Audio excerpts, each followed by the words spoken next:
We are here with Simi, our friend and resident buddy. I don't know what. Resident buddy. That's a great phrase. Yeah, I think Simi is part of our buddy fellowship program. I love these She's names. a Wonder Jam fellow. She's our friend. She's our friend. Simi, welcome to our podcast. We're rebranding friendship. Yeah. A Wonder Jam resident. Yes, I love it. Hi, it's Adam breaking in here real quick to give a couple of updates. First off, we recorded this episode with Simi back at the beginning of COVID and quarantine. And so some of the way that we talk about quarantine and working from home sounds a bit new to us in this conversation, which as I was listening back to it was kind of funny. But I just wanted to share that. Secondarily, as we bring our friends and guests onto the podcast going forward, we're doing a new thing this season where we are recording our podcast together, but they're staying on the line afterwards, and we're recording an exclusive Q&A with them about some of the nuts and bolts of running their business, things that are pretty common for us to talk about in the Gem Club, but might not be as relevant to our broader podcast audience. And so if you are a business owner and you like hearing Q&A or more details about how a person runs their business or how they make decisions or how they have grown their audience over time, you can hop into the Gem Club. There's a 7-day free trial. You can just go to thewondergem.com and click on the link that says Gem Club. That'll take you there, and you can pop in there and check things out. So without any further interruptions, here's the rest of our conversation with Simi Botic. Thank you for chatting with us today. We'll have you introduce yourself. Give her a little spiel. I'm so glad to be here with you guys. I am Simi. I am an intuitive eating counselor and an anti-diet health coach, the author of Letting Go of Leo, How I Broke Up with Perfection, and the founder of Unmeasured, a virtual bar membership all about celebrating your body. And I live in Columbus, Ohio, and I like to spend as much time with Allie and Adam as possible. And usually I feel like we would have done this together if we weren't stuck in our houses, but it's still a great way to hang out, and now we're just going to record it. So it's like we're hanging out like normal, but everyone else can listen. I love it. I'm grateful for this conversation during quarantine, and I'm quarantined in my house with 2 kids and 2 dogs. So if there's background noise, my apologies ahead of time. I feel like this whole time will just break down any of those expectations. Yeah, we don't care anymore. Yeah. I called my bank last night because there was a transaction that was incorrect. So I called them, and they had this message prompt that was, we're sorry, we're trying to help everybody. Our customer support people are working from their homes. So if you hear any background noise or Kids the or quality is dogs, not that high, they're just like, yeah. I'm like working through my bank, which is normally this ultra secure. You imagine your bank sitting in a brick building somewhere with like the most, pristine settings. And it's like, this is someone's house. I know. I love it. Well, this has been good for me because there usually is background noise in everything I do with work since I always work from home, but now it's just socially acceptable. I'm just like, oh, excuse me, my children are screaming in the background. It's just the quarantine. Yeah. Meanwhile, that's been my life for a second. Exactly. Let's start off with a question kind of about this current moment, Simi, and then we can talk into a little bit of what you help people with in an ongoing way. In this current moment where everybody on the whole planet seemingly is sort of self-quarantined or locked down or stayed in place in their homes, talk about some of the things that your clients or your audience or the people that you interact with, what are some of the unique challenges that people are facing right now, and how have you seen people adjusting to whether it's working through their nutrition, how they're nourishing their body, how they're feeling good in their own skin, or how they're moving? Like, what have you found people struggling with, and what have you found to be useful ways to approach those?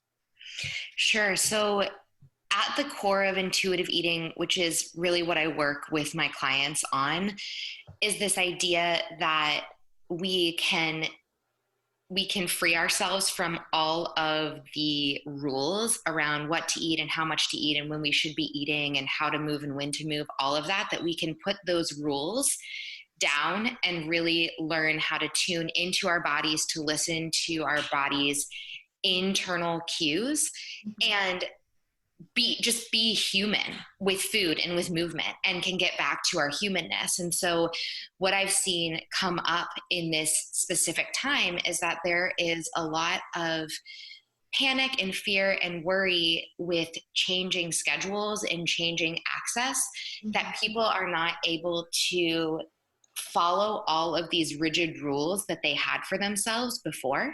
Yeah. And that we are in this new territory where they're not able to follow all of these rules like they were. And so the flip side of that is that I do think this can be a really beautiful opportunity to connect more with our bodies and with our humanness around food and around movement, and to really tune into what are we needing and how can we care for ourselves. But one big thing that I've seen coming up is just this fear of like, if I'm not able to eat like these specific foods or at these specific times, I'm not able to follow all of these rules, like, am I going to be okay? Am I going to be enough? And that a lot of fears around body changes and a lot of fears of being out of control around food and movement when we aren't able to be in those routines and regimens that we had before are coming up a lot. Yeah, that's so true. I think like there's this feeling I even had where you're just used to having the access or the control that has been really altered over the past, even like 2 to 3 weeks. So yeah, that's awesome. That seems to me, it reminds me the first bit of time, after the first couple of days that we were in our house, Allie and I realized, I looked at Allie and I said, there was this thing that used to happen where maybe we had a really good day of work and we were like sort of a higher energy. We'd be like, oh my gosh, we should like do something fun. Like we should go, we should go out to eat somewhere. We should go whatever, like go do something somewhere else. And there'd be other days where we'd be like, oh my gosh, we had a stressful day. I'm so tired. We should go do something. So there's all of these sort of emotional things that build up over time. And this sort of forces you to realize and change how you used to react to those different sort of emotional stimulus in those moments, whether it was buying stuff, shopping, eating, moving, not moving, whatever those things were. You realize how connected it all is to those sort of internal cues, like you talked about. Yes, so many of our distractions have been taken away, and we're like left with ourselves. And so I think that across the board, people are just experiencing a deeper level of self-awareness around a lot of those patterns and a lot of the things that we like clung to or that we use to help us feel in control, and maybe even places where we put our identity or our sense of self-worth. And that a lot of that is coming up. But I also think that we are in this time right now where we really can, with all of that stripped away, we can find a sense of self-connection and can, in a way, like get back to just the basics and the humanness of our relationship with our body and with food and with movement, and things that I've seen that have been really helpful across the board. Like, first of all, making sure that we are fed, because I think that assuming that we have access to food, even if it might be slightly different than what it was before, making sure that we are feeding ourselves regularly and that we are eating, because in a time of heightened stress and anxiety, which I think everybody is feeling at this present moment, like different levels of that, of course, depending on the ways that this has affected people like on an individual basis, but across the board, there's a heightened level of stress and anxiety and unknown. And our nervous systems are needing to process like big levels of stress and anxiety at this time. And when we are not eating, that is a stressor on our body. So when we are not fed, when we're not eating, our body experiences stress because of that. And on top of the stress that just the general state of the world is creating right now, putting the stress of not being fed on top of that is like too much for our bodies to handle. So by eating consistently, eating regularly, making sure that we are fed, that we are not going too long without food, it just reminds us of the power of consistently nourishing our body and how important it is to eat. Yeah. And I think that that is just a really simple thing that we can come back to in a really simple way that we can practice just basic care for ourselves during this time, Yeah. and basic care for our overall well-being. Like, it is physical well-being to feed yourself, but in a time like this, we see how being fed also contributes positively to our emotional and mental well-being as well. Simi, I love that. I even found that last week the amount of stress that I had, it often in my own body and experiences makes me not want to eat, or I'm not hungry. So I decided to make cookies because I was like, I will 100% eat cookies. Those sound so good right now. And it was just nice to have that when I would look at like my tuna salad that I would make and be like, I don't really have an appetite. I would have something that I was excited about, and I felt like I could just like grab a couple. That was awesome. I love that. And that brings up another thing that I think is really, really special and unique about this time, is that it is helping so many people. And not that this was how you thought about food, Allie, but that's just such a beautiful example of how someone could experience this. Yeah. But moving away from ideas about food rules and like, Yes. This is good or this is bad or this is off limits or I shouldn't have that. Being able to really see like food is a gift, being able to feed myself is a gift. Yeah. Food is food. My body knows how to process this. And because we may not have the appetite for certain things that we had before, we may not have access to certain things that we had before. And this is an opportunity to interact with and experience food like outside of some of those rules that so many people have. Yeah. And it really can create a new level of freedom. Yeah. And also getting back to like the humanness of food, as seeing it as an opportunity for connection, whether it be with ourselves or with a feeling that we want to experience or with nostalgia or with comfort. Like, these are not bad things. Food is there to nourish us in a lot of different ways. And one of those ways can be allowing us to experience like satisfaction or helping us to experience enjoyment. And we need those things right now. And it's awesome that food can help us to get closer to those experiences. Yeah, I love that. I had like a virtual therapy session with my therapist on Monday, and I'd actually made that appointment at the beginning of March, like March 3rd. I was like, hey, I'd love to see you sometime this month. This was before I didn't think that I would be able to physically not see her.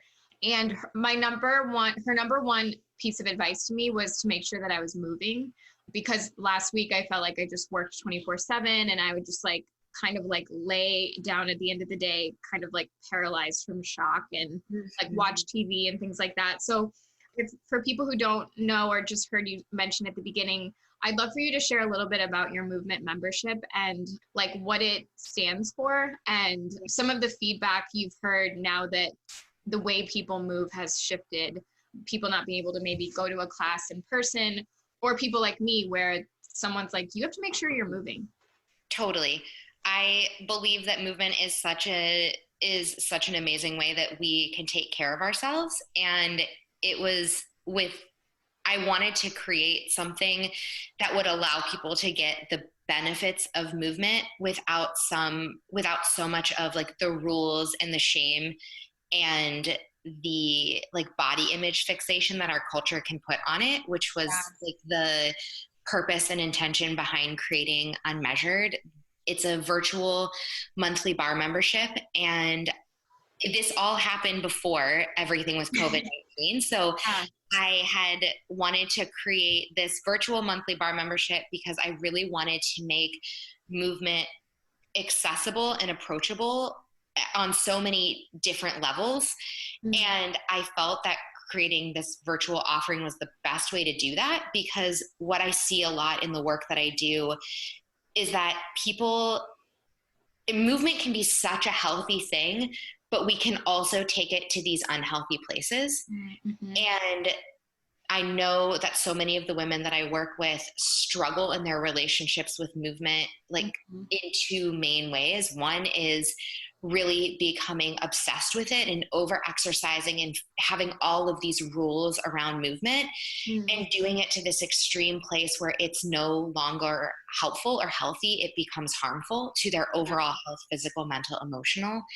And then also I work with a lot of women who feel like, I know movement is healthy and I know that doing it is a way to take care of myself, but I feel so much shame and judgment around my body. And when I go into these movement spaces and I'm so triggered by the comments about bodies or about like food and how I need to earn my food or how I need to look a certain way, then it keeps me from wanting to do it at all.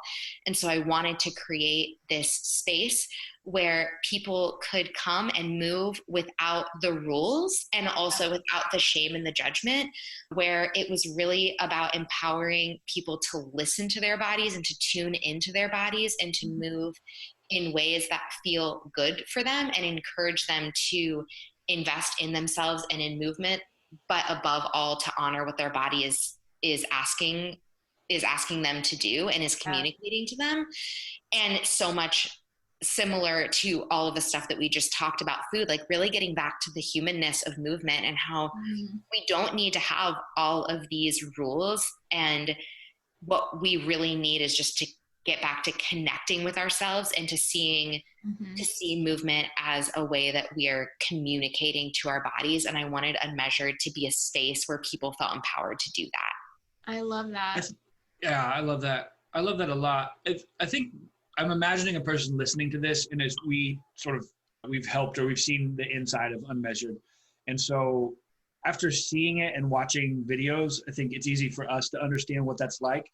What does it feel like, do you think, or how would you explain it to somebody who, like, maybe what would be some things that the people who are inside of Unmeasured or who have taken those classes with you, like, how do they describe the difference in that approach versus what they had experienced before? Yeah. So the feedback that I've been getting from members in Unmeasured is that it feels like a space that really encourages them to honor their bodies and to see their bodies not as the problem, but as like a really valuable source of information so that they're able to find options. One of the things that I'm really passionate about inside Unmeasured is giving a lot of different options. And where I think sometimes in a traditional workout class, we can feel like there's this one right way to do it, but if you can't do it that right way, like here are your modifications that aren't as good. And in Unmeasured, I really try to give options where the idea behind it is that your body knows best, and let's support what your body knows with an option that works for your body. And so I've heard from a lot of people that they feel really empowered, that they feel like they are encouraged to listen to their bodies, that because of that, they're moving in ways that feel really good to them. And so they want to come back for more. Yeah. That they're ending their classes feeling like their inner voice of self-compassion is stronger, that they feel more calm and connected to themselves, and that they have this really like grounded energy that they can take into the rest of their day with them. Oh, that's beautiful. It's amazing to hear someone talk about it that way, because someone who's just, Adam and I are your friend, like we're friends with Simi in real life. And so I have often, as someone who's I didn't grow up in like sports and I didn't spend a lot of my time doing a lot of that stuff. I think that I trust you, Simi, so much. And I see a lot of people in the movement or like fitness world who talk a lot about these things, not quite like you do, but it feels very frustrating if you're looking for some way to move and you leave feeling like worse, or you feel like you're not a part of the crowd or the club. And so, yeah, it's just been amazing to be able to help you build that out. And yeah, I think of it. I find even just in my own experience, I have like the opposite experience of Allie. Is I grew up just playing sports all the time. That's like what I did I like played sports so I wouldn't have to work on the farm. I was like the thing. I was like, if I had like a basketball game or something to do, I could usually get with like Saturday farm work. Yeah. And so I just always did that. So it was high intensity all the time. Mm-hmm. And over time, I probably wasn't doing those things. I was doing those things in a way in which I would injure myself, or which would leave me feeling hurt for a week or 2 weeks or something like that. Yeah. And so it wasn't, that's not, I didn't know that at the time. I thought it was like, oh, you just like push through all of that. But in reality, and after you learn that I'm not listening to my body really. Yeah. And so there's this thing that I've had to rediscover, which is just this idea of this can just be like play. Like this can just be a game. Yeah. I can just feel like fun and goofy and free. And it's, yesterday, Allie and I went out into our yard and we kicked a soccer ball back and forth with each other. And it was pretty evident that neither of us had done that. Well, one of us had never done that. And then one of us had done that in years. I was like, Adam's like, don't kick it with the front of your toe. And I was like, well, that seems very intuitive to me. But it was like, you need some steel-toed boots to go play soccer. Yeah. Yeah. I was like, what is happening? But it was this thing of like, that was just like fun for us. And I think organically you kind of, the human animal was meant to move, as a creature. We were built to move around and to be flexible and to adapt to various scenarios and to do things that are, not just do the same thing every day. Yeah. And it's cool to see, it seems like to see a little bit of a return to that through what you're doing and what, you're not the only person who's doing things in the world, but to see more people kind of return to that is very cool. It's giving people a different approach than what you sort of typically expect. Mm-hmm. And those high intense things work for some people, and for some people that engages them in an awesome way. Mm-hmm. But it's not, there's a lot of people left out of that approach. Yeah, totally. And I think like with with the approach that I have seen and that I have been like a part of in my past before my own like personal journey of healing my relationship with food and body, is that there was this idea that I would go into a class or I would go for a run, and before that started, it was this mindset of I'm not good enough yet, so I'm using this thing to try to get me closer to good enough. Like I'm using this form of movement to fix my body or to make my body better or to improve on what is not already okay. And that was for me, that made movement all about trying to fix myself. And it became sort of this form of punishment for not being good enough. Yeah. And it really was not something that was enjoyable or fun or that felt nurturing. And when I think about Unmeasured and what I really wanted it to be for people was this idea that like when you come to a class, like you are already enough and you are the expert on yourself. Yeah. And now we're coming to movement from this place of being enough and you being the expert on you. Yeah. And now we can have some fun. And this can just be a way that you celebrate how awesome you already are. Yeah. And I think that when we get into, for many people, when we come to movement from the place of like, how can we have more joy? How can we really like take care of your body and have your body be something that is already great and doesn't need fixing and that we can celebrate? It also means that you get to have a long-term and lasting relationship with movement because it doesn't have to look a certain way. It doesn't have to be a certain way. You don't have to follow all of these rules, but it's something that can change with you as you change. Mm-hmm. And it's something that can really bring you more joy and happiness in your life, which goes back to what you guys were saying, which is like, as humans, like I do believe that we're made to move and made to move in ways that just feel natural and good and fun to us. Mm-hmm. before it kind of got taken away and turned into something different. Yeah. Yeah, there's so much. The thing that I like cling to so much when you talk about this is like, you know your body best. And for someone who like the thought of like dropping into a fitness movement class and like some stranger that's leading it knows more than you is like almost like, if you take that concept, it just seems kind of funny, but it's we do this all the time as humans.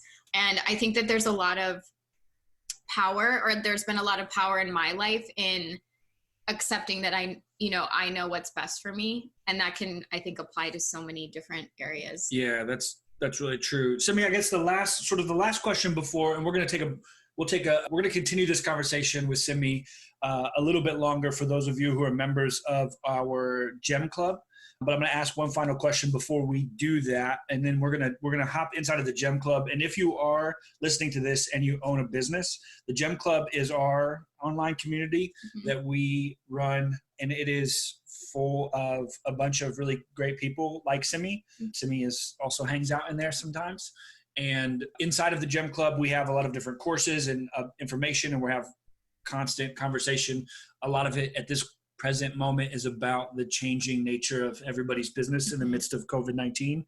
But it's also hosted on a place that is not on social media. And I think that's been a place of, or an element of it has been relaxing for people who don't necessarily want to be on Facebook or, active on social all the time. So. Yeah. And so what we're going to do, we're going to ask Simi this final question, and then we're going to continue the recording inside of the Gem Club. And we're going to talk to Simi a bit more about how the principles that she takes when she views eating and nutrition and movement, how those apply to how she operates her business and how she makes decisions, and kind of how she, a little bit of the behind the scenes of some of the things that went into Unmeasured and the other things that she does. So if you're interested in that sort of conversation, you can hop into the Gem Club. You can go to thewondergym.com. There's a link to it at the top of our website, and you can peek at it there. But my last question for you, Simi, is if you could look at somebody, think of a person sitting at home, maybe they have a family around, their whole world is a bit different,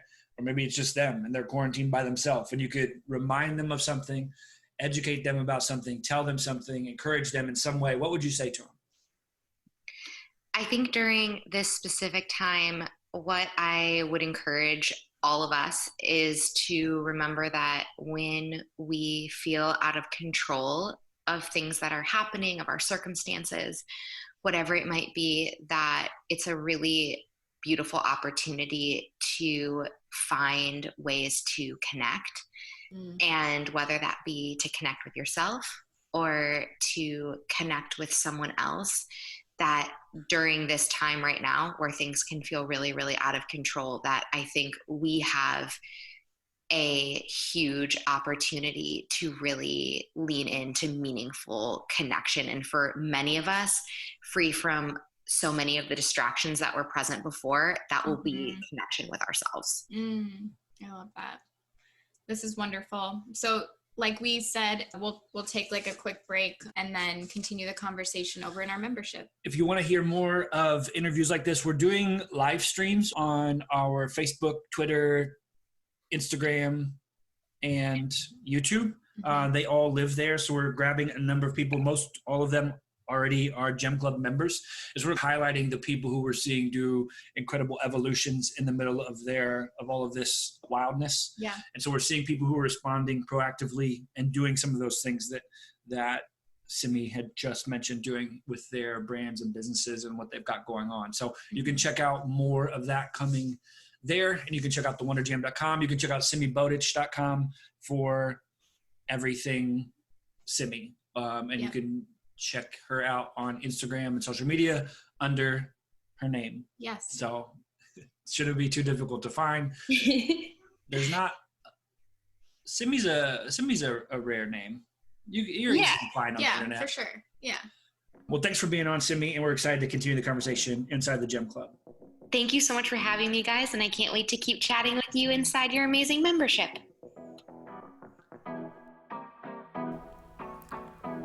Thanks for listening, and before we go, we want to thank our sponsors. Just kidding, we don't have any sponsors on this podcast, but as we mentioned at the end of the episode, if you want to, you can hop into the Gem Club and hear more that Simi shares about how she has evolved her business over time and how she's pivoted into a new focus. If you enjoy the podcast, be sure to subscribe on all of the places that you listen to podcasts, because if I don't ask you to subscribe to our podcast, then what am I even doing? You can look forward to a lot more interviews like this one. If you have any people who you would love to hear Allie or myself interview and dive into the behind the scenes of their business and the work that they're doing, hit us up on social media, on any of the channels. We look at all of them and pay attention to them, and you can just slide into our DMs and tell us who you'd love to hear from. Peace.